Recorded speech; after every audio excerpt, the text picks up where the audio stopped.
Looking forward to this one. Tell us what's good, bad and otherwise. Tell us what's good, bad and otherwise. Fair enough. Thanks, councillors. I'll introduce Robbie Schmidt, who will take you through some of the highlights, and then if you've got any questions at the end, do let us know. Yep. Hi. Thank you for having us. We're presenting the Central City Biannual Report, which outlines regeneration and growth in the Central City over a 6-month period. In this case, January to June. I'll run through a quick highlight reel of the report. The report itself and attached PDF will have all the details. Starting with quick headlines of key progress. First, vacant land area fell by 22% since 2021 to under 37 hectares. That's a loss equivalent to 11 Latimer squares, and that's due to large projects starting and steady office and housing development. And we also had record spending numbers for a Jan to June period after we saw a post-COVID stream of international tourists. After looser travel restrictions globally, we exceeded the previous record in 2021 by 10%. We're optimistic about further boosts from Chinese visitors returning in summer. Housing delivery is at a good pace, with over 150 homes being built and under 100 getting building consent.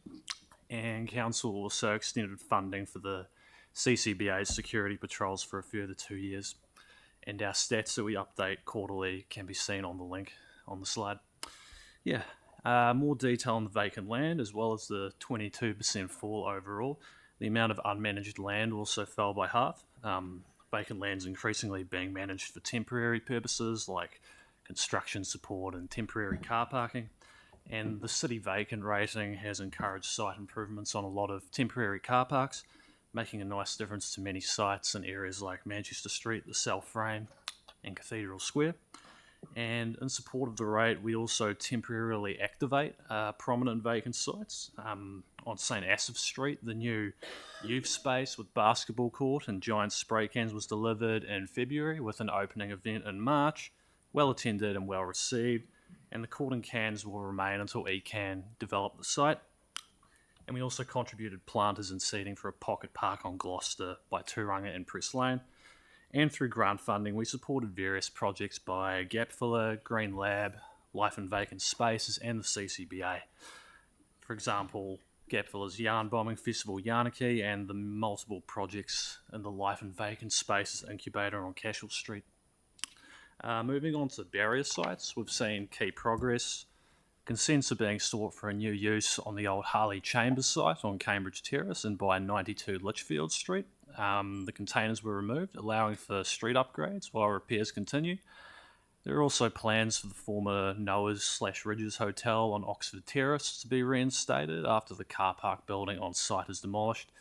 And the owner of the Hereford Suites has committed to tidying the building and resolving construction issues. Moving on to major development, it's going strong. Key projects consented and underway include the 2 new Carter Group retail and office buildings like 33 Cathedral Square shown up there. The Grand in Cathedral Square has also had most of its work complete during this time, and it's due to be done this spring. To the right we have Te Kaha with foundation work complete. Vertical construction began in June. The historic Citizens' War Memorial was completed and rededicated in February. And for the cathedral, with stabilisation done in March, the main reinstatement works now proceeding safely. Project 8011 continues to support our emerging neighbourhoods and growing central population. There were 159 homes delivered during the report period. Another almost 500 homes are in the pipeline. 96 net new homes were consented. Consent applications aren't coming at the same rate seen in the previous 2 years, but there's still a steady number of multi-unit townhouse and apartment developments being applied for throughout the city, and work continues on different blocks in One Central, including Cambridge Quarter, which is almost complete. We undertook community engagement for a neighbourhood plan in the growing southeast neighbourhood of the Central City. Feedback's now being analysed. This will help shape a vision and key focus areas in a draft plan for wider public consultation. And a new activation project at Suffolk Street with trees, landscaping and artwork is also supporting this. And that's it. Happy to take any questions. Okay. Feeling positive. That's very, very good. You can come and talk to us all day. Councillor McClelland. Thank you. A lot of good news stories to tell in the CBD, obviously. But around, around the how far off we are. I mean, I know it was a stretch goal. We shouldn't be held to it. It's not a failure not to hit the 20,000 by 2028. We are behind. But what's the quantum? What's the gap? There was always the expectation that housing delivery stretch would goal. ramp up. I think the gap at the moment, it's difficult to give a sort of linear gap in that sense. Because it doesn't move but at a just- linear rate. Sure. But I think it's fair to say that the sort of uncertain position of the housing market at the moment means that there probably isn't as many consents coming through the pipeline as we probably projected right now. But we're still on track, but it will need some catching up. So you don't have any idea come 2028 whether we'll be 5,000 away, 2,000? It shouldn't be anywhere near that far away. I think we're still on target towards the 20,000. It's just whether we fall short by 1,000 people Or two? Yeah. Yeah, sweet. Cool. Thank you. Okay, Councillor Moore. Thank you.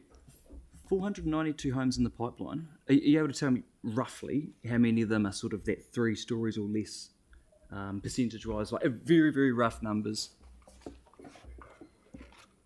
Yeah, I'm just wondering like how much of those are, higher.